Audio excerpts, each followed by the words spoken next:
नमस्कार दोस्तों, आपका इस चैनल पे स्वागत है। और आज हम बात करने वाले हैं यूपीएससी आईएएस 2021 के लिए जो तैयारी है उसके लिए क्या सटीक रणनीति होनी चाहिए।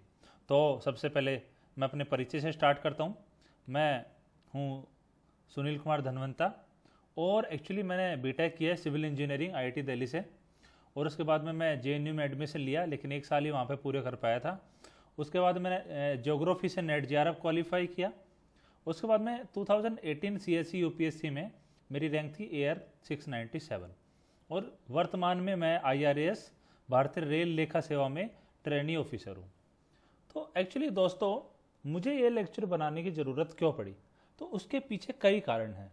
सबसे पहला तो ये है कि यूपीएससी की तैयारी में लोग ऐसे ही कूद पड़ते हैं, उनको कुछ पता नहीं होता कि क्या करना है, कहाँ करना है, कैसे करना है। लोगों के पास सटीक रणनीति का अभाव होता है और इस रणनीति के अभाव के कारण उनको दिशा का पता नहीं लग पाता। उनको पता है कि उनका लक्ष्य क्या है, उनको बनना आईएएस बनना है, लेकिन उनको नहीं पता कि किस रास्ते से जाना चाहिए। उनके पास रणनीति का अभाव होता है। तो मैंने ये सोचा कि क्यों ना जो मैंने रणनीति अपनाई थी वो लोगों को बताई जाए, ताकि लोगों को भटकना ना पड़े, लोगों को कम से कम समय में अपनी रणनीति तैयार करके और पढ़ाई करने में आसानी रहे।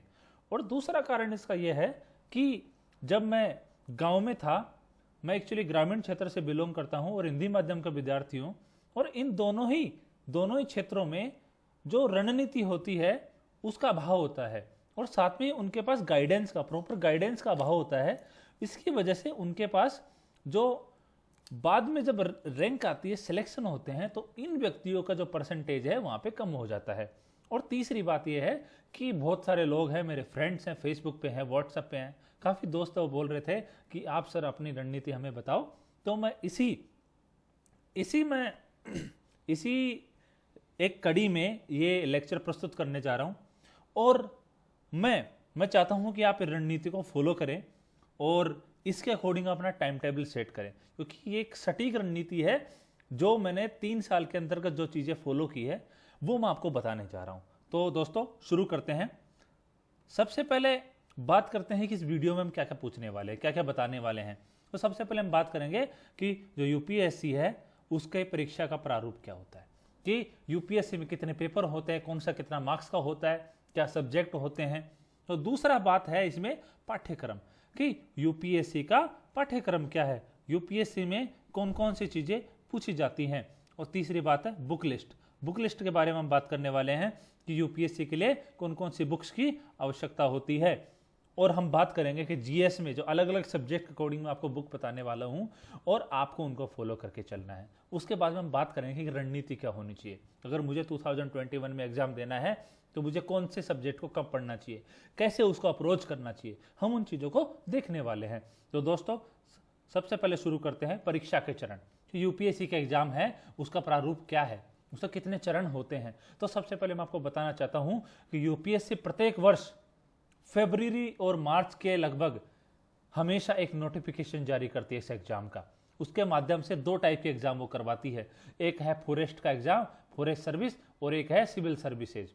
तो प्रीलिम्स दोनों का साथ होता है, लेकिन दोनों का मेंस अलग होता है। लेकिन ये नोटिफिकेशन के माध्यम से हर साल बताती है कि कितने इसमें क्या क्या आपको योग्यताएं हैं, फॉर्म कब भरना है, एग्जाम की डेट क्या है, ये सारी सूचना। जैसे देखिए प्रमुख सूचना है फॉर्म भरने की, एग्जाम की डेट, आयु सीमा क्या है, पाठ्यक्रम क्या है, और अन्य शर्तें क्या है कि आपकी फिजिकल कैपेबिलिटी क्या होनी चाहिए। बहुत सारी चीजें हैं अपनी अधिसूचना में वो स्पष्ट करती है। साथ में वहां पे पाठ्यक्रम भी बताती है। तो ये बातें हैं सारी वो स्पष्ट करती है। तो दोस्तों अगर आपको ज़्यादा जानकारी इसके बारे में करना है तो आप यूपीएससी की साइट पे जाके और ये नोटिफिकेशन डाउनलोड कर सकते हो, उसको पढ़ सकते हो। लेकिन मैं आपको यहाँ पे उसका जस्ट बता देता हूँ कि उसमें क्या क्या चीज़ें आने वाली हैं। तो सबसे पहले बात करें कि प्रिलिमिनरी एग्जाम। एक्चुअली इस एग्जाम में 3 चरण होते हैं, पहला, दूसरा, तीसरा। पहला होता है प्रिलिमिनरी एग्जाम, जिसको प्रारंभिक परीक्षा बोलते हैं, पीटी एग्जाम। एक्चुअली हम बात करें तो पीटी एग्जाम एक स्क्रीनिंग टेस्ट है। जैसे इतने सारे लोग हैं, उसको हम यहाँ पे एक छलनी लगा दें तो छानने का, स्क्रीन करने का टेस्ट है, इसमें से केवल 2 ही योग्य पाए गए हैं। तो बोल सकते हैं कि प्रीलिम्स केवल स्क्रीनिंग टेस्ट है, इसके मार्क्स आगे काउंट नहीं होते हैं। यहाँ पे सिलेक्टेड बंदे हैं वो आगे मेंस के एग्जाम देते हैं। लेकिन उससे पहले मैं आपको बताना चाहता हूँ कि जो पीटी है उसमें 2 पेपर होते हैं। पहला होता है सामान्य अध्ययन 1, जिसको हम पॉपुलरली बोलते हैं कि जीएस का पेपर। दूसरा होता है सामान्य अध्ययन 2, जिसको हम बोलते हैं CSAT, civil services aptitude test. तो एक्चुअली दोस्तों मैं आपको बताना चाहता हूं कि सामान्य अध्ययन जो 1 है उसमें मुख्य रूप से आपको इतिहास, भूगोल, पर्यावरण, विज्ञान, अर्थव्यवस्था, राज्य व्यवस्था और समसामयिक विषयों के बारे में पूछा जाएगा। लेकिन जो सिविल सर्विसेज एप्टीट्यूड टेस्ट है उसके बारे में आपको कम पूछा जाएगा। उसमें आपको 33% मार्क्स लाने जरूरी हैं। ये केवल क्वालिफाइंग पेपर होता है। इसका मतलब ये है कि 33% लेके आ जाओ, आपके मार्क्स नहीं जुड़ेंगे, केवल GS1 के आधार पर ही कट ऑफ का निर्धारण होता है। इसको बोलते हैं सिविल सर्विसेज एप्टीट्यूड। अब इसमें क्या क्या पूछा जाता है हम आगे इसको डिस्कस करने वाले सिलेबस में कि कौन कौन सी चीज इसमें आती है। उसके बाद में दोस्तों आपकी असली लड़ाई शुरू होती है, जिनके मार्क्स जुड़ने हैं, जो मेरिट सूची को निर्धारित करेगा। तो दोस्तों मैं पहले आपको बताना चाहता हूं कि सबसे पहले मुख्य परीक्षा होती है। उसमें 9 पेपर होते हैं। हम आगे डिस्कस करने वाले हैं कि कौन कौन से पेपर होते हैं। वो 1750 मार्क्स का टोटल पेपर होता है। उसके बाद में दोस्तों जो मुख्य परीक्षा में चयन हो जाता है जिनका, उनको पर्सनालिटी टेस्ट के लिए यूपीएससी बुलाती है, जो 275 मार्क्स का होता है, और इन दोनों को जोड़ें तो 2025 मार्क्स बनता है, और उसके आधार पर मेरिट सूची का निर्धारण होता है, और मेरिट सूची के आधार पर आपको सर्विस का अलॉटमेंट किया जाता है। एक्चुअली मैं आपको ये बताना चाहता हूं कि जो यूपीएससी के एग्जाम है, जो सिविल सर्विसेज की एग्जाम है CSE, एक तो फॉरेस्ट वाली, एक CSE सिविल सर्विसेज एग्जाम है, उसके लिए 24 सेवाओं के लिए परीक्षा होती है। लेकिन दोस्तों मैं आपको ये भी बताना चाहता हूं कि इस साल रेलवे ने एक डिसीजन लिया है कि हम अपनी एग्जाम 3 सर्विसेज की, जो बोलते हैं IRTS traffic service, Indian railway account service and Indian railway personal service, इनकी एग्जाम हम अलग से कराने वाले हैं, यूपीएससी के साथ नहीं करवाएंगे। तो हम बोल सकते हैं दोस्तों कि इसमें 20 से 21 एग्जाम बाकी रह जाती है। तो 20 से 21 सेवाएं हैं, उनकी भर्ती के लिए परीक्षा होती है। दोस्तों हम आगे बढ़ते हैं। तो आगे बात करें कि कितने टाइप की सर्विसेज होती है, उसके लिए कौन कौन सी पोस्ट के लिए एग्जाम होती है। तो मैंने जैसे बताया कि ऑल इंडिया सर्विसेज, संविधान का आर्टिकल 312 वो बताता है कि अखिल भारतीय सेवाएं कौन कौन सी है। तो सबसे पहले बात करें IAS, भारतीय प्रशासनिक सेवा, उसके अलावा IPS, और उसके अलावा IFOS जो फॉरेस्ट सर्विस का एग्जाम है। ये तीनों ऑल इंडिया सर्विसेज इनको बोलते हैं। इसके अलावा बात करें जो ग्रुप ए सर्विसेज है, जो भारत सरकार की ग्रुप ए सर्विसेज है, जिसमें फॉरेन सर्विस आ जाता है, ऑडिट अकाउंट्स आ जाता है, सिविल अकाउंट्स, इसके अलावा कॉर्पोरेट लॉ, उसके अलावा डिफेंस अकाउंट्स, उसके अलावा defence estate, Indian information service, ordnance factory service, communication finance services, Indian postal, ये तीनों रेलवे के एग्जाम है जो रेलवे ने डिसाइड किया है कि हम आगे से अलग एग्जाम करवाएंगे। तो अब की बार रेलवे का अगर देखा जाए, अगर यूपीएससी का नोटिफिकेशन देखा जाए तो उसमें इन तीनों के सामने 0 सीटें दी गई है। अगर आगे हम बात करें तो इंडियन रेवेन्यू सर्विस, जिसको हम IRS बोलते हैं, इसके अलावा IRS में 2 होते हैं सॉरी, अगर हम बात करें आगे तो IRS में भी 2 एग्जाम होती है। एक होता है इनकम टैक्स वाला और एक होता है कस्टम एंड एक्साइज वाला। तो आगे अगर बात करें, एक होता है रेलवे प्रोटेक्शन फोर्स। तो दोस्तों ये सारी होगी ग्रुप ए सर्विसेज। इसके अलावा यूपीएससी में ग्रुप बी सर्विसेज भी की कुछ सेवाएं होती हैं, जो हम देख सकते हैं कि आर्म्ड फोर्स हेडक्वार्टर सर्विस होता है, एक डानिक्स होता है जिसको हम दिल्ली अंडमान निकोबार सिविल सर्विसेज बोलते हैं, इसको डानिप्स, जिसको दिल्ली अंडमान निकोबार पुलिस सर्विसेज, एक होता है पांडिचेरी सिविल सर्विसेज, एक पांडिचेरी पुलिस सर्विसेज। तो दोस्तों हम समझ सकते हैं कि यूपीएससी एक ही एग्जाम के माध्यम से इतनी सर्विसेज में भर्ती लेता है। तो दोस्तों आप ये चीज़ समझ गए हो, तो हम आगे बढ़ते हैं और आगे बढ़ के देख सकते हैं कि परीक्षा का प्रारूप क्या है। सबसे पहले प्रारंभिक परीक्षा है जो मई के आसपास होती है। जैसे अब की बार 31 मई का डेट था, लेकिन कोरोना की वजह से वो आगे खिसक चुका है। लेकिन सामान्यतः मई के लास्ट सप्ताह में है और जून के पहले सप्ताह में एग्जाम कंडक्ट कराई जाती है। तो इसमें हम जैसे देखें कि सामान्य अध्ययन प्रश्न पत्र तो 1 और 2, इसमें 2 होते हैं। पहला प्रश्न पत्र 200 का होता है, दूसरा भी 200 का होता है, लेकिन दूसरे में केवल आपको 33% मार्क्स लाना है, आपको इससे ज़्यादा मार्क्स नहीं लाना है। और मैं आपको बता दूं कि ये केवल क्वालिफाइंग पेपर होता है, कट ऑफ का निर्धारण केवल प्रश्न पत्र 1 के आधार पर होता है। अगर हम बात करें मुख्य परीक्षा की, तो मुख्य परीक्षा में आपके 9 पेपर होते हैं, 7 पेपर ये, 2 पेपर ये, जो अनिवार्य अंग्रेजी है, अनिवार्य भारतीय भाषा मीन्स 8वीं अनुसूची, तो संविधान की 8वीं अनुसूची है, उसमें जो भी भाषाएं हैं उनके एग्जाम होगी। लेकिन इन दोनों में आपको केवल 25% मार्क्स लाना है, अर्थात ये भी क्वालिफाइंग पेपर है। अगर आपने इस एग्जाम में पास नहीं किया, इन दोनों में 25% नहीं ला पाए, तो आपके आगे के पेपर चेक नहीं किए जाएंगे। अगर मैं आपको बता दूं कि अंग्रेजी और हिंदी जो भारतीय भाषा में बोल सकते हैं, इन दोनों के मार्क्स आगे काउंट नहीं होते। केवल ये 7 पेपर हैं, जिसमें से 4 जीएस के पेपर हैं, 2 ऑप्शनल के और 1 निबंध लेखन, सब 250-250 के होते हैं। तो टोटल अगर करें तो 1750 मार्क्स बन जाता है। इसके बाद में जो मेंस में जो सेलेक्ट होता है वो साक्षात्कार के उनको फरवरी मार्च अप्रैल में होता है। उसके बाद में जिसको व्यक्तित्व परीक्षण बोलते हैं, पर्सनैलिटी टेस्ट, 275 मार्क्स का होता है दोस्तों। और टोटल जोड़े 2025, जैसे मैं पहले बता चुका हूँ, उसके आधार पर आपकी मेरिट की गणना की जाती है। अगर आगे बढ़े दोस्तों तो मैं बताना चाहता हूँ कि इसके लिए पाठ्यक्रम क्या है, कि प्रीलिम्स में क्या पूछा जाता है आपके और मेंस में क्या पूछा जाता है। कई सब्जेक्ट ऐसे हैं जो प्रीलिम्स और मेंस में एक्चुअली देखें तो कॉमन है। तो हम आज बात करने वाले हैं इसमें कि कौन कौन से सब्जेक्ट है जो यूपीएससी पूछती है। तो दोस्तों शुरू करते हैं। प्रिलिमिनरी एग्जाम, उसमें GS1 जिसको बोलते हैं, GS1 वाला पेपर था। 2 पेपर होते हैं, सीसेट और जीएस। तो जीएस के में क्या क्या पूछे जाते हैं? सबसे पहले बात करें तो दोस्तों राष्ट्रीय और अंतर्राष्ट्रीय महत्व की सामाजिक घटना, इसके मीन्स करंट अफेयर्स, कि आज की दुनिया में क्या चल रहा है आजकल, करंट इवेंट्स, राजनीति के क्षेत्र में क्या चल रहा है, अंतर्राष्ट्रीय क्षेत्र में क्या चल रहा है, कोई डिफेंस में क्या चल रहा है, इंटरनेशनल रिलेशन है वो कैसे चल रहे हैं, इंडिया का इकोनॉमी कैसे चल रहा है, भारत की राज्य व्यवस्था, कौन कौन से एक्ट पास हो रहे हैं। तो आपको इसके संबंध में जो करंट डेवलपमेंट है आपसे पूछे जाएंगे। और दोस्तों आजकल अगर देखा जाए तो इस क्षेत्र का महत्व काफ़ी बढ़ता जा रहा है। इसका जो वेटेज है वो देखा गया कि 40 से 45% है, अर्थात 100 में से आपको 40 से 45 क्वेश्चन इसमें मिलेंगे। तो दोस्तों निश्चित रूप से दर्शाता है कि इसका कितना महत्व है। आगे बात करें, अगर सिलेबस में आगे बात करें तो दूसरा बनता है भारत का इतिहास, भारत का इतिहास और भारतीय राष्ट्रीय आंदोलन, कि भारत का इतिहास क्या है, जो प्राचीन भारत है, मध्यकालीन भारत है और आधुनिक भारत है। उसके अलावा जो कला संस्कृति है, इसके अलावा इंडिया की हिस्ट्री के अलावा नेशनल मूवमेंट है, जो आधुनिक भारत में भारत को आज़ादी दिलाने के लिए कितने मूवमेंट्स हुए थे। सबसे पहले हम जानते हैं कि उदारवादी थे, फिर उग्रवादी आए, उसके बाद में गांधीवादी पीरियड आया और लास्ट में हमको 1947 में आज़ादी मिल गई। तो ये टाइम पीरियड जब से मानव का उद्भव हुआ है उसके बाद से लेकर आज तक का जो इतिहास है वो आपको पढ़ना है। इसके बाद में बात आती है ज्योग्राफी की।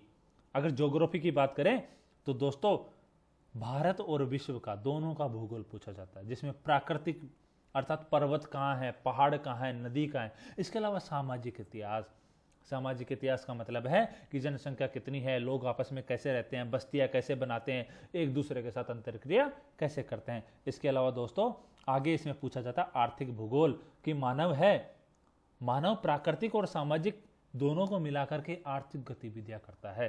अतः बोल सकते हैं कि यह प्राकृतिक है या सामाजिक है। इन दोनों के बीच में जो आर्थिक गतिविधियां होती है अंतरक्रिया के द्वारा, जैसे कृषि कार्य करा जाता है, उद्योग लगाए जाते हैं, खनिज का खनन किया जाता है, तो ये सारी चीजें इसमें पूछने वाले हैं। आगे बात करें तो बहुत इंपॉर्टेंट सेक्शन है, वो है इंडियन पॉलिटी अर्थात भारतीय राजतंत्र। मैं आपको दोस्तों बता दूं कि पॉलिटिकल साइंस और पॉलिटी में अंतर होता है। पॉलिटिकल साइंस और पॉलिटी, पॉलिटिकल साइंस हमें बताता है सिद्धांत क्या क्या है, कि लोकतंत्र है, संघवाद है, इसकी परिभाषा देता है। लेकिन ये सारे सिद्धांत किसी राज्य के संदर्भ में, किसी देश के संदर्भ में कैसे लागू किए जाते हैं, उसको हम पॉलिटी बोलते हैं, राज्यतंत्र बोलते हैं दोस्तों। इसके बाद में आता है शासन, जिसको बोलते हैं गवर्नेंस, कि सरकार कैसे काम करती है, सरकार कौन कौन सी नीतियां ला रही है, अच्छी नीतियां हैं, बुरी नीतियां हैं, तो कैसे शासन का संचालन कर रही है, इसमें ये पढ़ना है दोस्तों। तो संविधान हमको पढ़ना पड़ेगा, भारतीय संविधान है उसके बारे में जानकारी लेनी पड़ेगी। इसके बाद में जो भारत की राजनीतिक प्रणाली है, जिसको बोलते हैं संसदीय प्रणाली है, गणतंत्रात्मक प्रणाली है। उसके बाद में जो स्थानीय शासन है, पंचायती राज, उसके बारे में आपको पढ़ना पड़ेगा। इसके अलावा पढ़ना पड़ेगा पब्लिक पॉलिसी, कि सरकार है वो कैसे पॉलिसी लागू कर रही है। इसके बाद में आपके कौन कौन से अधिकार हैं उसके बारे में आपको पढ़ना पड़ेगा। अगर दोस्तों आगे बात करें इसके संबंध में, तो हम ये समझ सकते हैं कि जो आर्थिक और सामाजिक विकास है, कि भारत में इकोनॉमिकल और सोशल डेवलपमेंट कैसे हो रहा है, उसमें आता है सस्टेनेबल डेवलपमेंट। दोस्तों हमें आर्थिक विकास करना है, लेकिन प्रकृति का भी ध्यान रखना है, संसाधनों को बनाए रखना है, वो खत्म हो जाएंगे एक दिन अगर हम ऐसे यूज करते रहे। तो दोस्तों हमको ये ध्यान रखना है कि आर्थिक विकास भी हो, साथ साथ में संसाधनों का दुरुपयोग भी ना हो, संसाधनों का एक विवेकपूर्ण तरीके से इस्तेमाल हो, उसी को हम सतत विकास बोलते हैं। दोस्तों आजकल जलवायु परिवर्तन का माहौल है और उस दृष्टि से सतत विकास का काफ़ी महत्व बन जाता है। इसके अलावा बताना चाहता हूँ कि आगे पूछते हैं गरीबी। गरीबी में क्या कि भारत की लगभग 22 से 23% जनसंख्या ऐसी है जो गरीबी की रेखा के नीचे है। तो इसमें हमको पढ़ना पड़ेगा कि गरीबी क्या होती है, गरीबी की परिभाषा क्या होती है, कितने टाइप की गरीबी होती है, गरीबी को दूर करने के लिए वैश्विक स्तर पर क्या प्रयास हो रहे हैं, भारतीय स्तर पर क्या प्रयास हो रहे हैं। इसके अलावा आगे दोस्तों समावेशन कि जो समाज है, समाज में वर्ग पाए जाते हैं, एक ऊपर वर्ग है, एक नीचे वर्ग है।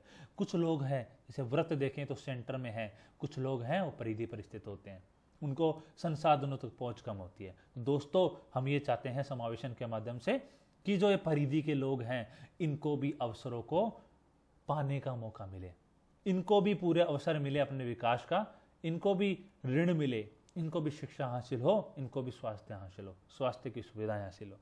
तो दोस्तों बोल सकते हैं कि इनका समावेशन जरूरी है।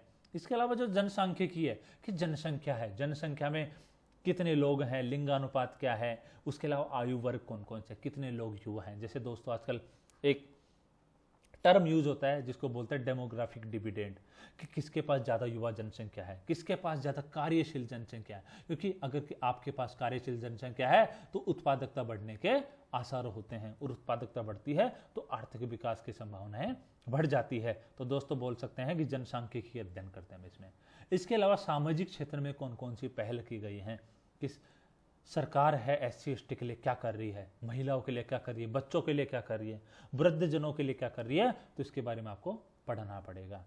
इसके बाद में आता है एनवायरमेंट एंड इकोलॉजी कि हमारे आसपास का जो वातावरण है उसके बारे में अध्ययन करना है। जीवों की विविधता है, जलवायु परिवर्तन जो हो रहा है उसके संबंध में सामान्य मुद्दे जिनके लिए विषयगत विशेषज्ञता की आवश्यकता नहीं है। यूपीएससी बोलती है कि आपको केवल जनरल नॉलेज पता होना चाहिए, जनरल इश्यूज पता होना चाहिए, आपको इसमें विशेषज्ञता स्पेशलाइजेशन हासिल नहीं करना है। इसके बाद में बात करते हैं सामान्य विज्ञान की। सामान्य विज्ञान में जैसे फिजिक्स, केमिस्ट्री, बायोलॉजी, इसके अलावा ये पूछे जाते हैं साइंस एंड टेक्नोलॉजी, जैसे अंतरिक्ष क्षेत्र में क्या विकास हो रहा है, भारत के डिफेंस सेक्टर में क्या कौन सी मिसाइल बन रही है, कौन सा रडार बनाया जा रहा है, सीमा पे प्रबंधन कैसे किया जा रहा है। इसके अलावा nano technology, robotics, artificial intelligence, nuclear technology, तो इसके बारे में दोस्तों आपको सवाल पूछे जाएंगे।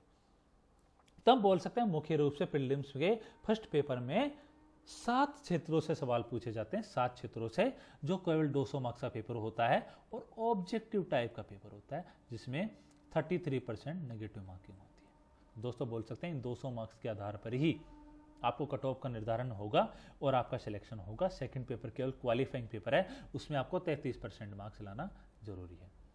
इसके बाद में दोस्तों हम बात करते हैं कि जो पेपर 2 है प्रारंभिक परीक्षा का, उसको बोलते हैं सीसेट।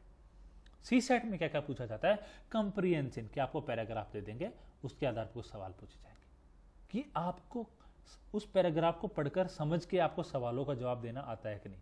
इसके अलावा संचार कौशल और अंतर व्यक्तिक स्किल, इसका मतलब यह है कि आपस में लोगों के साथ कैसा व्यवहार होता है, कि आपको स्किल पता है क्या। इसके अलावा आपको लॉजिक पता है क्या, कुछ चीज में आप लॉजिक अप्लाई कर पाते हो कि नहीं। एनालिटिकल मतलब किसी चीज का एनालिसिस कर पाते हो कि नहीं। आपको कोई घटना दे दे, आपको कोई डेटा दे दे, तो आप उसके संबंध में एनालिटिक्स कर पाते हो कि नहीं, उसका विश्लेषण कर पाते हो या नहीं, विश्लेषणात्मक क्षमता। इसके अलावा डिसीजन मेकिंग, आपको कोई सिचुएशन दे दिया कि ऐसी सिचुएशन होगी तो आप क्या करोगे। इसके अलावा प्रॉब्लम सॉल्विंग आप कर पाते हो कि नहीं, कि आपको प्रॉब्लम दी जाए तो आप उसको कर पाते हो कि नहीं। सीसेट का एक्चुअली मतलब होता है सिविल सर्विसेज एप्टीट्यूड टेस्ट, कि आप में वो एप्टीट्यूड है कि नहीं सिविल सर्वेंट बनने का। तो ये पेपर है मुख्य रूप से वही चेक करता है। इसके अलावा जो बेसिक न्यूमरेसी है, अर्थात आधारभूत संख्ययन, की चार्ट है, तालिका है, आंकड़ों की पर्याप्तता है, कुछ आंकड़े दे दिया, आपको उसके आधार पर मीन निकाल लिया, माध्य, माध्यिका। इसके अलावा 10वीं क्लास का स्तर आपको पूछा जाएगा, इसमें आपको ज़्यादा स्तर नहीं पूछा जाएगा, बेसिक आपको आंकड़ों का समझ होना चाहिए। दोस्तों हम बात करते हैं कि जो प्रीलिम्स में है 2 पेपर हो गए, पहला GS1 जिसको हम बोलते हैं सामान्य अध्ययन का पेपर, उसके अलावा जो दूसरा है वो सीसेट है। अब दोस्तों बात करें कि जो प्रीलिम्स है उसके लिए रणनीति क्या होनी चाहिए। तो दोस्तों हम ये बोल सकते हैं कि रणनीति के लिए सबसे पहले जो चीज़ है आपको ये पता होना चाहिए कि विगत वर्षों के प्रश्न पत्रों में क्या आ रहा है, कि पहले जो एग्जाम हुई है उसमें कहाँ से कौन कौन से सवाल पूछे जा रहे हैं, कौन से सेक्शन से ज़्यादा सवाल आ रहे हैं। और दोस्तों जैसे एनालिसिस करें कि अलग अलग खंडों के अकॉर्डिंग इसमें दिया गया है कि कौन से एग्जाम में कितना सवाल पूछा गया। तो हम ये बोल सकते हैं कि औसत निकाला जाए इनका तो 17 सवाल हैं वो भारत के इतिहास और स्वाधीनता आंदोलन से पूछे गए।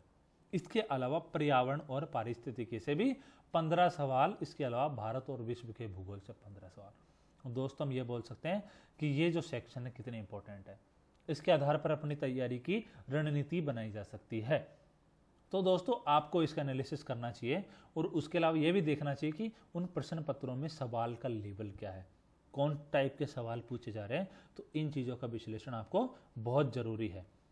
आगे बात करें तो ये बोल सकते हैं कि जीएस के आधार पर कट ऑफ निर्धारण होती है। सीसेट में 33% लाना होता है और आपको इसमें विषयवार रणनीति बनानी चाहिए कि मेरे पास हिस्ट्री की क्या रणनीति होगी, मेरे पास ज्योग्राफी की क्या रणनीति है, इकोनॉमी की क्या रणनीति है, साइंस की क्या रणनीति है, मेरे पास अलग अलग आपको रणनीति बनानी चाहिए जीएस के लिए।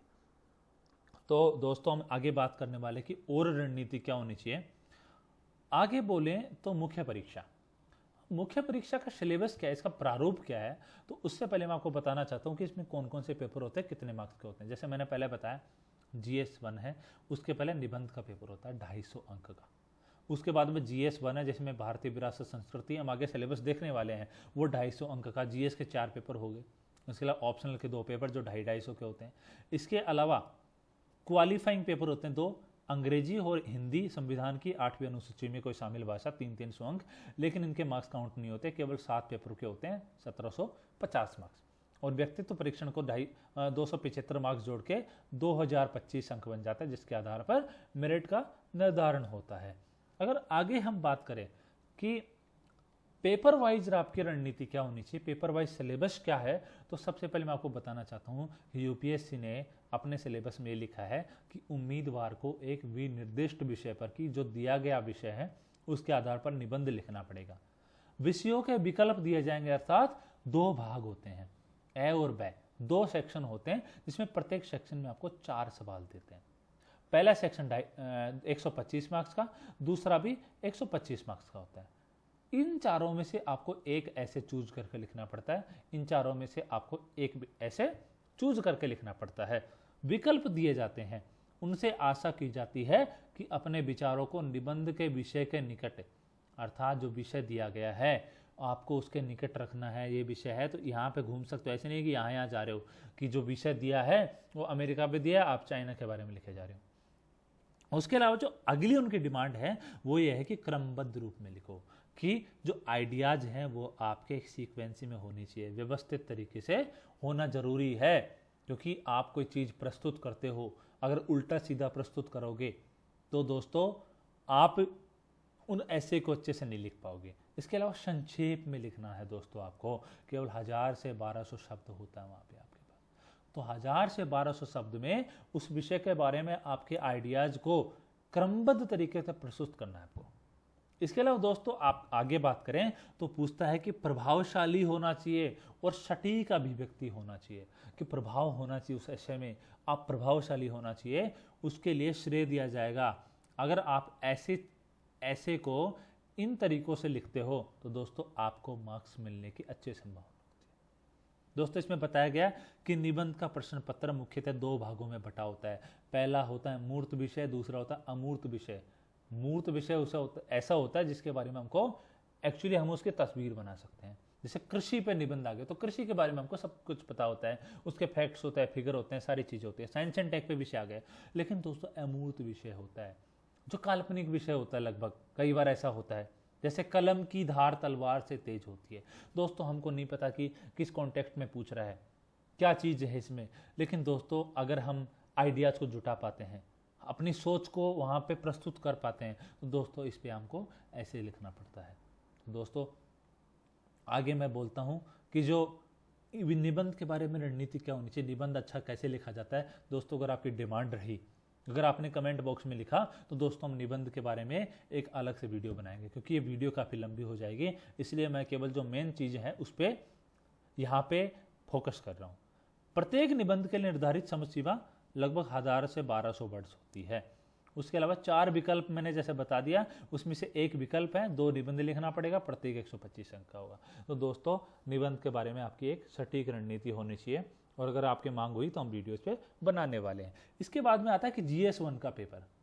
GS1 के पेपर में हम बात करें तो सबसे पहले है, जैसे प्रीलिम्स का सिलेबस में बात किए थे, तो उसी के अनुसार भारतीय विरासत, जिसको हेरिटेज बोलते हैं, कि भारत के जो प्राचीन काल के लोग हैं उन्होंने हमारे लिए कुछ विरासत छोड़ी है, जो अमूर्त हो सकती है, अमूर्त हो सकती है। भवन हमको दिखाई दे सकता है, किला बनाया किसी ने तो दिखाई दे सकता है, लेकिन कुछ अमूर्त विरासत होती है, जैसे संगीत हो गया, जैसे डांस हो गया, ये तो विरासत में आता है। उसके अलावा संस्कृति क्या है, इसके अलावा भारतीय इतिहास, प्राचीन, मध्यकालीन और आधुनिक भारत, तो तीनों के बारे में आपको जानकारी होनी चाहिए। एक्चुअली प्रीलिम्स में भी है, लेकिन वहां पे आपको ऑब्जेक्टिव सवाल का आंसर देना पड़ेगा, यहाँ पे आपको 250 शब्दों में लिखना पड़ेगा, तो आपको सब्जेक्टिव, तो आपके लिए सब्जेक्ट वही है, लेकिन उसको प्रस्तुत करने का तरीका अलग अलग हो जाएगा। इसके बाद में बात आती है विश्व का इतिहास। दोस्तों ये प्रीलिम्स में नहीं था, नया टॉपिक है जो मेंस में केवल पूछा जा रहा है। इसके बाद में विश्व और भारत का भूगोल, प्रीलिम्स में भी था, मेंस में भी है, लेकिन आपको पढ़ने का तरीका अलग अलग होगा, अप्रोच अलग अलग होगी। वहाँ पे आपकी अप्रोच होगी ऑब्जेक्टिव अप्रोच होगी, यहाँ पे आपकी अप्रोच सब्जेक्टिव हो जाएगी। इसके बाद में दोस्तों एक चीज़ है भारतीय समाज, कि भारतीय समाज की संरचना कैसी है, यहाँ पे महिलाओं के साथ व्यवहार कैसा होता है। इसके अलावा जाति व्यवस्था के बारे में आपको पढ़ना पड़ेगा। इसके अलावा जो महिलाओं के संगठन हैं, भूमंडलीकरण के द्वारा भारतीय समाज पे क्या प्रभाव डाला गया है, संप्रदायवाद क्या है, क्षेत्रवाद क्या है, तो भारतीय समाज के विभिन्न पहलुओं के बारे में आपको पढ़ना पड़ेगा। उसके बाद में दोस्तों बात आती है जो GS पेपर 2 है, उसमें सबसे पहले बात आती है गवर्नेंस। जैसे मैंने बताया कि शासन व्यवस्था कैसे काम करी, गवर्नमेंट कैसे काम करी, उसको गवर्नेंस बोलते हैं। इसके बाद में भारतीय संविधान के बारे में आपको पता करना पड़ेगा, उसके आर्टिकल्स के बारे में, उसके कॉन्सेप्ट्स के बारे में आपको पता लगाना पड़ेगा। इसके बाद में पॉलिटी, कि भारत में शासन प्रणाली कैसी है, संसदीय व्यवस्था है, यहाँ पे बिल पासिंग कैसे होती है, संसदीय समिति कैसे बनती है, तो इन चीज़ों के बारे में आपको पढ़ना पड़ेगा। इसके बाद में बात आती है सामाजिक न्याय, कि दोस्तों हम एक ऐसे समाज की स्थापना करना चाहते हैं जहाँ पे सबके जो अधिकार हैं वो सुरक्षित रहें, सबको बराबर अवसर मिले, तो उसी चीज़ को सामाजिक न्याय बोलते हैं। और दोस्तों जो कमजोर वर्ग हैं उसके लिए सरकार क्या प्रयास कर रही है, उनको मुख्य धारा में लाने के लिए क्या प्रयास किए जा रहे हैं, तो दोस्तों इसके बारे में यहाँ पे अध्ययन करना पड़ेगा। इसके बाद में अंतर्राष्ट्रीय संबंध, कि भारत अपने पड़ोसी देशों के साथ और दूर दराज के देशों के साथ कैसे संबंधों की स्थापना कर रहा है, भारत का उनके संबंधों के साथ क्या इतिहास रहा है, और नए डेवलपमेंट्स क्या है, भारत के हित क्या है, तो उसके बारे में आपको अध्ययन करना पड़ेगा। इसके बाद में दोस्तों बात आती है कि जो सामान्य अध्ययन का तीसरा पेपर है, उसमें आपको प्रौद्योगिकी पूछा जाएगा। दोस्तों साइंस एंड टेक्नोलॉजी पे इस पे फोकस होता है। जैसे मैंने बताया कि डिफेंस जो टेक्नोलॉजी है, रक्षा प्रौद्योगिकी है, उसके अलावा जो न्यूक्लियर टेक्नोलॉजी है, उसके अलावा जो अंतरिक्ष के क्षेत्र में, रक्षा के क्षेत्र में, कंप्यूटर के क्षेत्र में, नैनो टेक्नोलॉजी है, रोबोटिक्स है, आर्टिफिशियल इंटेलिजेंस है, जो फार्मास्यूटिकल इंडस्ट्री है, बायोटेक्नोलॉजी को बोल सकते हैं, इनके बारे में आपको अध्ययन करना पड़ेगा। उसके बाद में जो आर्थिक विकास है, इकोनॉमिक डेवलपमेंट भारत का, कि भारत की इकोनॉमी कैसे डेवलप हो रही है, कृषि के क्षेत्र में क्या चीज़ चल रहा है, उद्योग में क्या चल रहा है, सेवा क्षेत्र में क्या हो रहा है, नई नई पॉलिसी जा रही है, तो इनके बारे में आपको अध्ययन करना पड़ेगा। इसके बाद में जैव विविधता, पर्यावरण। दोस्तों मैं बताना चाहता हूँ कि ये तीनों चीज़ें प्रीलिम्स में भी थी, लेकिन पढ़ने का अप्रोच बदल जाएगा। आंसर है आपको लिखना पड़ेगा, वहाँ पे आपको ऑप्शन पे टिक लगाना पड़ेगा। तो दोस्तों आपकी अप्रोच प्रीलिम्स और मेंस के लिए अलग अलग होनी चाहिए। इसके अलावा बात करते हैं आगे आंतरिक सुरक्षा, कि भारत है इतना विविधतापूर्ण देश है, इतना भौगोलिक रूप से विविध है, कहाँ पे पर्वत हैं, कहाँ पे घने जंगल हैं। इसके अलावा भारत का जो समाज है वो भी विविध है, कई भाषाओं के लोग हैं, तो निश्चित रूप से उनके बीच में विवाद होना जरूरी है। विवाद होना कई बार विवाद होना स्वाभाविक होता है दोस्तों।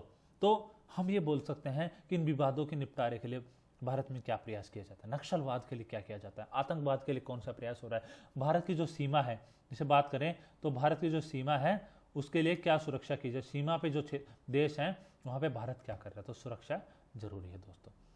अगर हम दोस्तों आगे बात करें तो चौथा इसमें टॉपिक है, इसमें आपदा प्रबंधन, कि भारत एक आपदा, जैसे आपदा दो होती है, मानव आपदा और एक प्राकृतिक आपदा। दोस्तों प्राकृतिक आपदा हम बोल सकते हो बाढ़ है, भूकंप है, सुनामी है। मानवीय आपदा में जैसे गैस की आपदा है, कल गैस लीकेज हो गया। इससे अलावा जो न्यूक्लियर बॉम्ब है छोड़ा जाता है, उससे आपदा आ सकती है। तो दोस्तों इसके बारे में इसका प्रबंधन होना जरूरी है। आपदा आती है, उसका कैसे प्रबंधन किया जा रहा है, तो दोस्तों इसके बारे में आपको अध्ययन करना पड़ेगा। आगे बात करें तो दोस्तों ये है कि जो सामान्य अध्ययन का प्रश्न पत्र 4 है, जिसको हम एथिक्स का पेपर बोलते हैं दोस्तों, नीति शास्त्र, सत्यनिष्ठा एंड अभिरुचि। इसमें बहुत सारी चीजें, जैसे नीति शास्त्र और मानवीय से संबंध, कि आप लोगों के साथ कैसा व्यवहार कर रहे हो, उनके साथ कैसे संबंध बना रहे हो, इसके बारे में आपको पढ़ाया जाता है। और आपको इसके बारे में पढ़ना पड़ेगा और आपको समझना पड़ेगा कि लोगों के साथ कैसा व्यवहार होता है, फैमिली में आपको कैसे डेवलपमेंट होता है, आपके विकास में स्कूल का क्या योगदान है। इसके अलावा आपकी एटीट्यूड क्या है, समस्याओं को देखने का नजरिया क्या है, आपको लोगों के साथ आप कैसा बिहेव करते हो दोस्तों।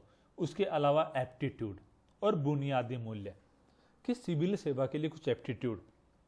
दोस्तों एप्टीट्यूड उस चीज को बोलते हैं, जैसे किसी क्षेत्र को, किसी आपको क्रिकेटर बनना है तो आपके अंदर कुछ गुण होने चाहिए दोस्तों, उसी को आप एप्टीट्यूड बोलते हैं। तो इसी प्रकार सिविल सर्वेंट आपको बनना है तो दोस्तों आप में कुछ गुण होने चाहिए। सीसेट में उसका टेस्ट हुआ था, और यहाँ पे हम उसका नैतिक पक्ष देखते हैं दोस्तों। इसके अलावा जो फाउंडेशनल वैल्यूज हैं, जैसे बुनियादी मूल्य, जैसे आप में सत्यनिष्ठा होनी चाहिए, ईमानदार आप होने चाहिए, आप निष्पक्ष होने चाहिए, आप ऑब्जेक्टिव होने चाहिए, आप तथ्यों के आधार पर निर्णय लेने वाले होने चाहिए। जो समाज के कमजोर वर्ग हैं उसके प्रति आप में एपैथी, जिसको बोलते हैं इम्पैथी बोलते हैं, आप में एक इमोशनल इम्पैथी होनी चाहिए दोस्तों। इसके अलावा बात करें तो भावनात्मक समझ, जिसको इमोशनल इंटेलिजेंस बोलते हैं दोस्तों। आपके सिविल सर्वेंट आप जब बनोगे तो आप केवल भावनाओं के आधार पर निर्णय नहीं ले सकते, आपको वहां पे इंटेलिजेंस भी अप्लाई करना पड़ेगा, अपना बौद्धिक ज्ञान भी अप्लाई करना पड़ेगा। और कई बार ऐसा होता है कि आप केवल बौद्धिक ज्ञान के आधार पर निर्णय नहीं लेते, इसके अलावा आपको अपनी भावनाएं भी यहाँ पे डालनी पड़ेगी, लोगों से जुड़ाव रखना पड़ेगा। जैसे कहाँ पे दंगा हो गया, उसको रोकने के लिए आपको बुद्धि और भावनाओं दोनों का इस्तेमाल आपको करना पड़ेगा। इसके अलावा दोस्तों अगर आगे टॉपिक देखें तो वो है भारत और विश्व के नैतिक विचारक और दार्शनिक, कि ये जो दार्शनिक है वो कैसा योगदान दे रहे हैं। इसके अलावा दोस्तों आगे बात करें तो लोक प्रशासन में सिविल सेवा के मूल्य और नीति शास्त्र। इसके बाद में शासन व्यवस्था में ईमानदारी होनी चाहिए और केस स्टडीज पूछी जाती है दोस्तों। इसमें लगभग अगर आप 250 मार्क्स का पेपर देखें तो उसमें 250 मार्क्स में से 130 मार्क्स और 120 मार्क्स डिवाइड होता है। लगभग 120 मार्क्स के 6 केस स्टडी पूछे जाते हैं 20-20 मार्क्स के। इसके अलावा 130 मार्क्स की थ्योरी पूछी जाती है, कि जो इन्हीं चीज़ों के आधार पर सिद्धांतिक जो ज्ञान है उसका जांच किया जाता है। दोस्तों अगर आगे बात करें कि मास्टर प्लान क्या होना चाहिए, हमारी तैयारी का, मैंने सिलेबस जान लिया है, मुझे पता है कितने मार्क्स का क्या पेपर होता है, तो मास्टर प्लान मेरा क्या होना चाहिए किसी सब्जेक्ट को अप्रोच करने का। तो दोस्तों कोई भी सब्जेक्ट, जैसे हिस्ट्री ले लेते हैं दोस्तों, हिस्ट्री देख लें तो हिस्ट्री के लिए सबसे पहले आपको बेसिक उसका पता होना चाहिए, उसके लिए आपको फंडामेंटल बुक्स पढ़ना पड़ेगा, एनसीईआरटी पढ़नी पड़ेगी, टेक्स्ट बुक पढ़ना पड़ेगा। तो दोस्तों सबसे पहले आप उसका फाउंडेशन बनाओ, बेसिक बनाओ, उसके बाद में उस पर करंट अफेयर की बिल्डिंग बना दो। करंट अफेयर आपको, करंट डेवलपमेंट आपको पता होना बहुत जरूरी है।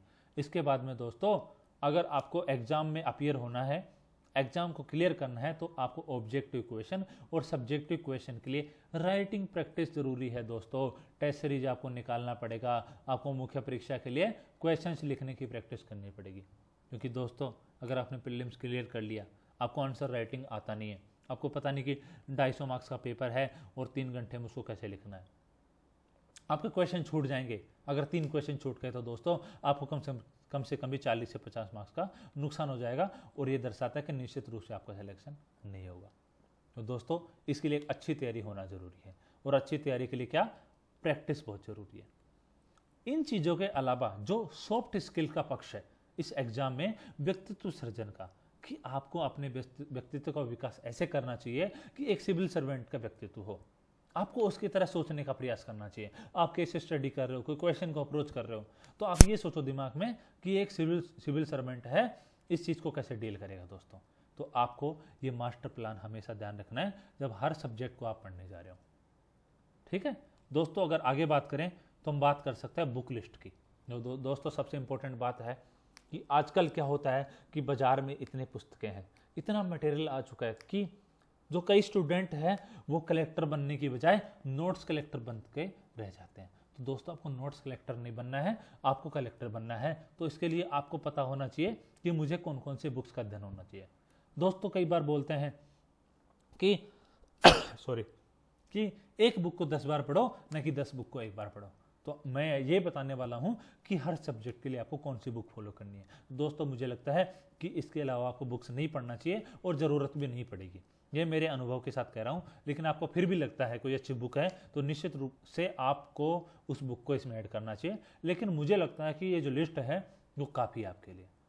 तो सबसे पहले बात करें भूगोल के लिए, तो भूगोल के लिए आपको एनसीईआरटी 6 से 12वीं तक, 6 से 12 की आपको एनसीईआरटी पता होना चाहिए। उसके अलावा सविंदर सिंह की बुक है भौतिक भूगोल, और आजकल मार्केट में नई बुक भी आ चुकी है माजिद हुसैन की बुक, जिसमें आपको विश्व और भारत का भूगोल दोनों मिल जाएगा। माजिद हुसैन उनकी बुक भी है, हिंदी में अवेलेबल है, आप आराम से खरीद के इसको पढ़ सकते हो। इसके बाद में बात आती है दोस्तों दृष्टि क्विक बुक। दृष्टि आईएएस कोचिंग है। मैं दोस्तों किसी कोचिंग का यहाँ पे विज्ञापन नहीं कर रहा हूँ, लेकिन मैं आपको बताना चाहता हूँ कि उसका कंटेंट बहुत अच्छा है। आप अपना विवेक का इस्तेमाल करो और उसको खरीद सकते हो। मैं आपको बताना चाहता हूँ कि ये क्विक बुक बहुत अच्छे से लिखी गई है, एक शॉर्ट फॉर्म में आपको लिखी गई है, तो निश्चित रूप से आप इसको फॉलो कर सकते हो। इसके बाद में बात आती है राज्य व्यवस्था, संविधान और अभिशासन। इसके लिए क्या पढ़ना है दोस्तों? सबसे पहले जो बेसिक बुक है जिसको बाइबल बोलते हैं, जो पॉलिटिका बाइबल है, वो है एम लक्ष्मीकांत की बुक है, भारतीय राज्य व्यवस्था नाम से बुक आती है। इसका 6th एडिशन दोस्तों आ चुका है। जो नए चैप्टर हैं जैसे जम्मू कश्मीर का जो पुनर्गठन हुआ है, इसके अलावा जो नए संविधान संशोधन है उनके चैप्टर इसमें ऐड किए गए हैं। तो जो 6th एडिशन है आप खरीद सकते हो। इसके बाद में सेम है दृष्टि क्विक बुक। उसके अलावा 2nd ARC की रिपोर्ट। दोस्तों भारत में प्रशासन के सुधार के लिए, उसकी समीक्षा के लिए एक कमीशन, एक आयोग का गठन किया गया था, वो है प्रशासनिक सुधार आयोग 2nd, जिसको 2005 में गठन किया गया था दोस्तों। तो उसने बहुत सारी रिपोर्ट्स दी है कि एथिक्स में क्या होना चाहिए, गवर्नेंस में क्या होना चाहिए, RTI में क्या सुधार होना चाहिए, आपको पंचायत राज व्यवस्था में क्या सुधार करने हैं। तो दोस्तों इस रिपोर्ट को आपको, इसका जिस्ट है वो पढ़ लेना चाहिए। इसके बाद हम बात आती है इतिहास के लिए। तो इतिहास के लिए 3 सेक्शन है, विश्व इतिहास, भारतीय इतिहास और कला संस्कृति। तो विश्व इतिहास के लिए सबसे पहले आप एनसीईआरटी पुरानी वाली 12th क्लास की पढ़ लीजिए, विश्व इतिहास की पुरानी वाली एनसीईआरटी दोस्तों। इसके बाद में विश्व इतिहास और अखिल मूर्ति सर है, दृष्टि में पढ़ाते थे, उनकी एक पुस्तक है दृष्टि पब्लिकेशन की, आप उसको खरीद सकते हो। उसमें विश्व इतिहास के बारे में अच्छी जानकारी दी गई है। उसके बाद में बात आती है भारतीय इतिहास। भारतीय इतिहास के लिए एनसीईआरटी ओल्ड वाली, पुरानी वाली एनसीईआरटी है प्राचीन भारत, RS शर्मा की है, सतीश चंद्रा की मध्यकालीन भारत, और आधुनिक भारत है बिपिन चंद्रा की। इसके बाद में बिपिन चंद्रा की टेक्स्ट बुक भी अलग से आती है, इसको बोलता है भारतीय राष्ट्रीय आंदोलन होता है। और गांधी के बाद भारत दोस्तों। इसके बाद में स्पेक्ट्रम गांधी के बाद भारत है, वो रामचंद्र गुहा ने लिखा है, रामचंद्र गुहा, तो ये पढ़ सकते हो, हिस्टोरियन है। इसके बाद में स्पेक्ट्रम की जो बुक है, इसके स्पेक्ट्रम पब्लिकेशन है, उसकी आधुनिक भारत की पुस्तक आती है, राजीव अय्यर ने लिखा है, उसका जस्ट रूप में लिखा है। तो दोस्तों आप उसको फॉलो कर सकते हो। उसके बाद में बात आती है दृष्टि क्विक बुक, वही है वैसे ही। इसके बाद में कला संस्कृति। कला संस्कृति के लिए नेशनल ओपन स्कूल है, जो ओपन स्कूलिंग के लिए जो संस्था है NIOS, वहाँ की पुस्तक उसको पढ़ सकते हो। इसके अलावा जो नितिन सिंघानिया जो IAS है, उसकी पुस्तक भी काफ़ी प्रचलित है, तो दोस्तों आप इसको फॉलो कर सकते हो। इसके अलावा दृष्टि पब्लिकेशन की दृष्टि क्विक बुक आप यहाँ पे फॉलो कर सकते हो। तो आगे बात करें दोस्तों, तो अर्थव्यवस्था के लिए बात करें पुस्तकों की, तो वो है NCERT 11th की, भारतीय अर्थव्यवस्था का विकास। इसके अलावा रमेश सिंह की एक बुक आती है इंडियन इकोनॉमी पर। उसके बाद में दृष्टि क्विक बुक आप फॉलो कर सकते हो। इसके बाद हम बात आती है पर्यावरण और पारिस्थितिकी, तो उसके लिए दृष्टि क्विक बुक और रवि अग्ररी सर की पुस्तक आप पढ़ सकते हो दोस्तों। इसके बाद में विज्ञान एवं प्रौद्योगिकी के लिए आप विजन IAS के नोट्स पढ़ सकते हो। इसके अलावा दृष्टि क्विक बुक आप फॉलो कर सकते हो दोस्तों। उसके बाद में एथिक्स के लिए मृणाल की यूट्यूब वीडियोज़ हैं, वहाँ पे आप देख सकते हो, वहाँ पे आपको नोट्स भी मिल जाएंगे, तो आप इसको फॉलो कर सकते हो। इसके अलावा लेक्सिकन की एक बुक आती है एथिक्स के लिए, उसको आप पढ़ सकते हो। इसके अलावा दोस्तों आप दृष्टि IAS के नोट्स भी इसके लिए रेफर कर सकते हो। दोस्तों मेरा ये उद्देश्य नहीं कि मैं किसी कोचिंग का नोट्स का यहाँ पे विज्ञापन करूँ, लेकिन मैं चाहता हूँ कि जो मुझे मटेरियल अच्छा लगा मैं आपको सुझाव दे सकता हूँ। पालन करना आपके विवेक पर आधारित है दोस्तों। इसके बाद में भारतीय समाज है, विजन आईएएस के नोट्स काफ़ी रहेंगे। या इसके लिए आप पढ़ सकते हो जो राम आहूजा है, राम आहूजा एक लेखक है, उसकी पुस्तकें आती है जो सोसाइटी पे, आप उसको पढ़ सकते हो। इसके बाद में अंतर्राष्ट्रीय संबंध के लिए विजन आईएएस के नोट्स काफ़ी होते हैं और इसका करंट अफेयर काफ़ी होता है। आपदा प्रबंधन के लिए आप सेकंड ईआरसी की रिपोर्ट पढ़ सकते हो और दृष्टि आईएएस के नोट्स पढ़ सकते हो। इसके लिए आंतरिक सुरक्षा के लिए दोस्तों उदयभान सर हैं, उन्होंने एक पुस्तक बनाई है, वो है जिसमें आंतरिक सुरक्षा और आपदा प्रबंधन का भी थोड़ा सा हिस्सा दिया हुआ, तो आप इसको रेफर कर सकते हो। दोस्तों सामाजिक मुद्दे और न्याय, विजन आईएएस के नोट्स इसके लिए काफ़ी रहेंगे। उसके बाद में दोस्तों जो सबसे इंपॉर्टेंट सेक्शन है, जो आज से 40 से 50% आजकल बन रहे हैं दोस्तों, तो उसके लिए आपको फॉलो करना पड़ेगा कई सेक्शन। दोस्तों आपके पास एक मैगजीन होनी चाहिए। इसके अलावा आप आजकल जो डिजिटल दुनिया का दौर है, तो आपके पास कुछ डिजिटल सोर्सेज भी होने चाहिए, तो मैं आपको बताने जा रहा हूँ सब कुछ। दृष्टि करंट अफेयर मैगजीन है, कुछ लोग विजन वाले फॉलो करते हैं तो वो भी फॉलो कर सकते हो। इसके अलावा दृष्टि की वेबसाइट है दोस्तों, उन लोगों ने दृष्टि की वेबसाइट को काफ़ी अच्छे से डिजाइन किया है। उसमें आपको रोजाना करंट अफेयर मिलेंगे, आंसर राइटिंग के लिए मिलेगा, बहुत सारी चीज़ों का जिस्ट आपको मिलेगा, रिपोर्ट्स का। तो दोस्तों आप इस वेबसाइट को फॉलो कर सकते हो drishtiis.com पे जाके। इसके अलावा यूट्यूब चैनल दृष्टि का है, वहाँ पे वीडियोस पोस्ट की जाती हैं बहुत सारी, जैसे योजनाओं के बारे में, टू द पॉइंट वहाँ पे प्रोग्राम होता है, ऑडियो आर्टिकल होता है, तो आप इन चीज़ों को फॉलो कर सकते हो। इसके अलावा राज्यसभा और लोकसभा टीवी का आप यूट्यूब चैनल फॉलो कर सकते हो। इसके अलावा ध्येय आईएएस का यूट्यूब चैनल भी मुझे काफ़ी अच्छा लगा, वहाँ पे काफ़ी अच्छे प्रोग्राम्स होते हैं, उनको आप देख सकते हो। उसके अलावा जो विजन, जो एग्जाम के पहले जैसे प्रीलिम्स और मेंस के पहले वो पूरे साल के करंट अफेयर का एक कंपाइलेशन फॉर्म, एक समरी फॉर्म देता है, जिसको पीटी 365 जो प्रीलिम्स के पहले आता है और मेंस 365 जो मेंस के पहले आता है। दोस्तों आप इनको फॉलो कर सकते हो। इसके अलावा योजना और कुरुक्षेत्र मैगजीन है, आप उसको पढ़ सकते हो। तो दोस्तों ये बात होगी कि बुक लिस्ट आपको कौन कौन सी फॉलो करनी है। आगे बात करें कि 2021 में मुझे एग्जाम देनी है दोस्तों, तो मेरे लिए क्या प्लान होना चाहिए, मेरे लिए टाइम प्लान क्या होना चाहिए, मैं कैसे कब कब कौन सी चीज़ों को पढूं।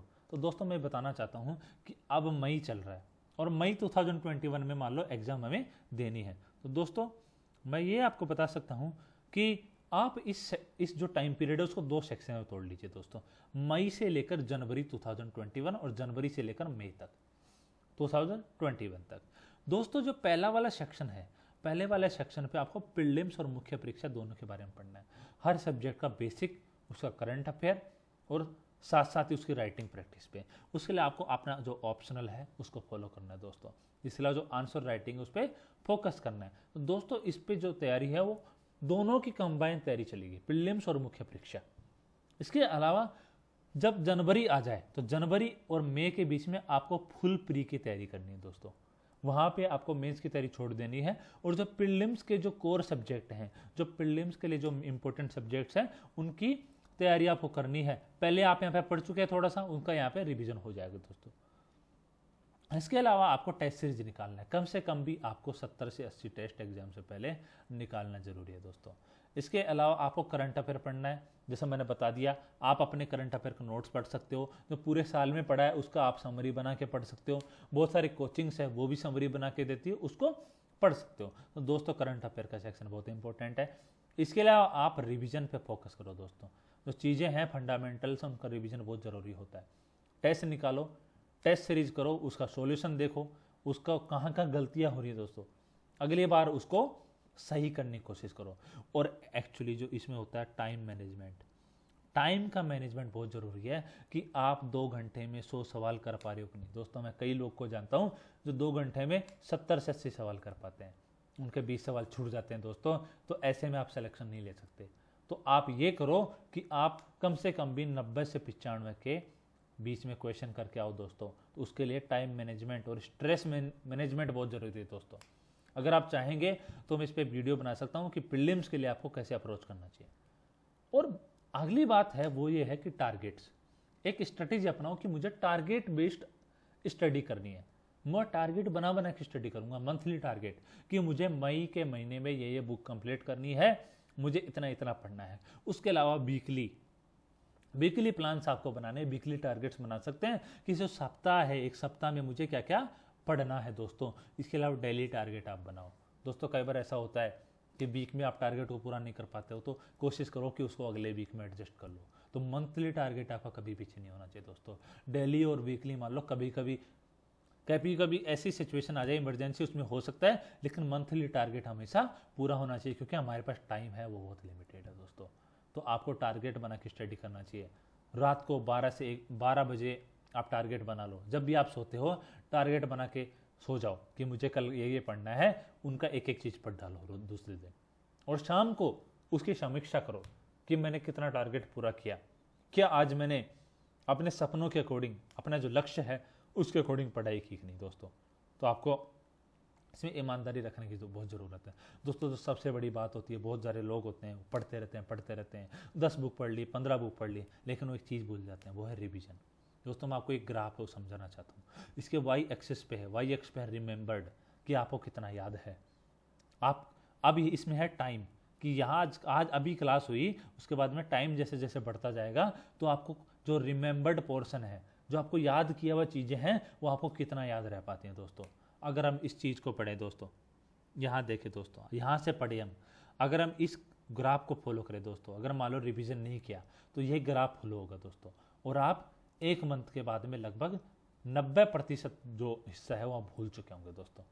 लेकिन अगर आप 10 मिनट के इमीडिएट आफ्टर क्लास आप रिवीजन कर ले तो दोस्तों, घर जाके मान लो क्लास पढ़े हो, कोचिंग कर रहे हो, घर जाके आप एक बार कॉपी को देख लेते हो तो निश्चित रूप से वो चीज़ें बढ़ जाती है। लेकिन अगर उसके बाद में आप रिवीजन नहीं करते हो, क्लास के बाद में रिवीजन हो गया लेकिन उसके बाद में आप कभी नहीं पढ़ते, अब उसको देखते नहीं हो, तो दोस्तों फिर से वो ग्राफ लागू हो जाता है, फिर से आप भूलने लगते हो, और एक महीने बाद में आप 80% हिस्सा उसका भूल जाते हो। लेकिन दोस्तों अगर आप 24 घंटे के अंदर अंदर फिर से रिवीजन कर लेते हो, तो दोस्तों मैं बताना चाहता हूँ कि जो ग्राफ है तीसरा वाला, ये वाला है, यहाँ पहुँच जाओगे आप, याद हो जाएगा। लेकिन अगर आपने रिवीजन नहीं किया तो फिर से भूलने लग जाओगे दोस्तों, फिर से आप 60% हिस्सा भूल जाओगे।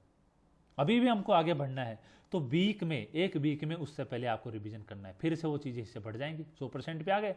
लेकिन अगर उसके बाद में रिवीजन नहीं किया तो फिर आपका याद किए हुई चीज़ें कम होने लग जाएंगी दोस्तों। इसके अलावा अगर वीक के बाद में आप रिवीजन नहीं किया हो तो एक मंथ के अंदर अंदर आप सारी चीज़ें भूल जाओगे दोस्तों, इसलिए एक मंथ के अंदर अंदर रिवीजन जरूरी है। अब ये बताना चाहता हूँ कि अगर एक मंथ में रिवीजन कर लिया आपने तो आप 80 से 90% चीज़ें याद रख पाएंगे दोस्तों। तो मैं ये बोलना चाहता हूँ कि आप रिवीजन करें, कम से कम भी 4 रिवीजन होना चाहिए, एक इमीडिएटली आफ्टर क्लास, एक 24 आवर्स के बाद में, एक वीक के बाद, और एक मंथ के अंदर अंदर आपको होना चाहिए सारी चीज़ें रिवीजन में। दोस्तों मैं बताना चाहता हूँ, आप कितना ही पढ़ लो, अगर आप रिवाइज नहीं करोगे दोस्तों तो आप सब चीज़ें भूल जाओगे, एग्जाम में आपको कुछ याद नहीं रह पाएगा दोस्तों। हो सके तो एक बुक को 10 बार पढ़ लो, लेकिन 10 बुक को एक बार मत पढ़ो। अपना जो स्टडी मटेरियल है उसको न्यूनतम रखो, जितना हो सके, जितना आवश्यक है, मुझे इतना चाहिए तो इतना ही रखना दोस्तों, इतना नहीं बनाना उसको। इतना पढ़ो, उसको बार बार पढ़ो, राइटिंग प्रैक्टिस करो, टेस्ट सीरीज निकालो दोस्तों। तो ये बोल सकता हूँ कि ये ग्राफ आपके हमेशा माइंड में होना चाहिए दोस्तों। इसके बाद में मैं आपको ये पीपीटी अवेलेबल करा दूंगा दोस्तों मेरे फेसबुक पेज पे जाके आप इस पीपीटी को डाउनलोड कर सकते हो, और फ्यूचर में जो ये चीज़ें हैं आप इनको देख के और इन चीज़ों को याद रख सकते हो। ये मेरी सलाह है आपको कि आप रिवीजन जरूर करें दोस्तों। इसके बाद में आपको बताना चाहता हूँ सबसे बड़ी बात आज की, जैसे कि डिस्कशन खत्म हो चुका है, हमने डिस्कस किया कि प्रीलिम्स का सिलेबस क्या है, प्रीलिम्स में प्रारूप क्या क्या होते हैं, कितने पेपर होते हैं, मेंस में कितने पेपर होते हैं, बुक लिस्ट क्या क्या होनी चाहिए, रिवीजन कैसे करना चाहिए, रिवीजन का महत्व क्या है दोस्तों, टाइम प्लान क्या होना चाहिए कि मुझे कैसे टाइम पीरियड बना के स्टडी करना है। दोस्तों मैं बताना चाहता हूँ कि आपको मेहनत करनी होगी, हार्डवर्क काम को हमेशा कंटिन्यू रखना पड़ेगा।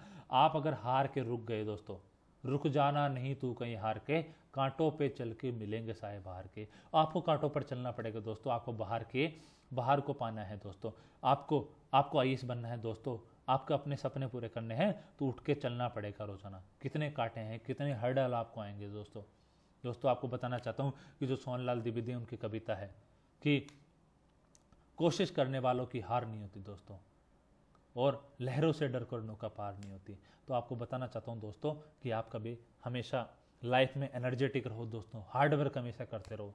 हार जाओ, असफल हो जाओ तो अब रुको नहीं दोस्तों, लगे रहो, लगातार लगे रहो। मैं दोस्तों बताना चाहता हूँ कि मैं ऐसे गांव से बिलोंग करता हूँ जहाँ पे आज तक कोई सिविल सर्वेंट नहीं है, कोई सरकारी नौकरी नहीं अच्छी दोस्तों, और मैं गरीब परिवार से बिलोंग करता था। लेकिन मैंने ठान लिया कि मैं हार्ड वर्क करूँगा दोस्तों, और हमेशा जब भी मेरे सामने समस्या आती थी तो मैं हारता नहीं था, हमेशा लगा रहता था दोस्तों। तो आपको ये याद रखना है कि रुकना नहीं है हार के, हमेशा बढ़ते चलना है, और जो आपके सपने हैं उनको पूरा करना है दोस्तों। तो दोस्तों इसी के साथ ये सारा डिस्कशन समाप्त हुआ। मैं चाहता हूँ दोस्तों कि आप इस लेक्चर का रिव्यू दें, क्योंकि मैं जो ये लेक्चर है मैं अपना टाइम निकाल के, इतना इंपॉर्टेंट जो मेरा बिजी शेड्यूल है उसमें से टाइम निकाल के मैं आपकी डिमांड के अकॉर्डिंग ये लेक्चर बना रहा हूँ दोस्तों। तो आपका रिव्यू है, आपके कमेंट्स है, आपके सुझाव है, मेरे लिए बहुत इंपॉर्टेंट रखते हैं। तो दोस्तों आप ये मुझे बताइएगा कमेंट बॉक्स में कि आपको आगे क्या चीज़ सीखना है, आपको कौन सी चीज़ पे बात करनी है दोस्तों।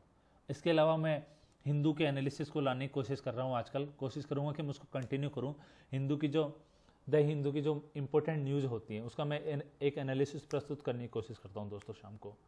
तो दोस्तों आप उसको भी देखें और मुझे बताएं कि उसमें क्या क्या कमियां हैं, क्या क्या सुझाव आपको देने हैं, आप आगे क्या पढ़ना चाहते हो, आप कौन से टॉपिक के बारे में पढ़ना चाहते हो। दोस्तों आप चाहोगे तो मैं एक सब्जेक्ट के बारे में भी जो उसके डिफ़िकल्ट कॉन्सेप्ट है मैं आपको बता सकता हूँ।